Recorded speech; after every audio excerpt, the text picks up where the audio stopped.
Samantala, matagal naman nung may problema sa pagsusugal ang gunman na umatake sa Resorts World na si Jesse Carlos. Sa panayam ng unang balita, kay Charlie Atong Ang, una niya raw nakilala si Carlos sa isang sabungan.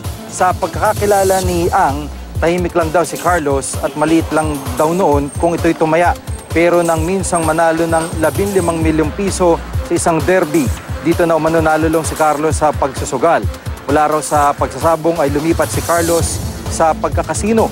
Minsan nga raw nakautang si Carlos mula sa kumpanya ni Ang, pero lalo lang nabaon sa utang si Carlos ay pinayuhan siya ni Ang na tumigil na. Kung big time ka o kaya kilala ka, may credit ka. Bibigyan ka ng credit. Siguro mga 1 month or pwedeng 15 days, pwedeng 1 week, mag-iiwan ka ng cheque kung bibigyan ka ng credit line.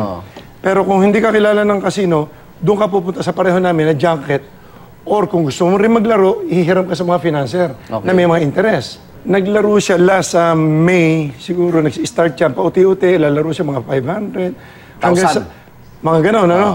Tapos hanggang sa nagkautang siya ng mga 3 million pesos. Sa'yo? Doon sa kumpanya namin. Pagdating ng last December, juju na talaga, binabayad niya yung titulo niya, yung farm niya. Okay. Na nagkakahalaga ng mga 10 million, gano'n. Tapos kasama pa niya yung asawa niya noon. Eh, nung sabi niya, hindi na niya kayang bayaran talaga, kaya pinapayuhan ko, huwag na magsugal.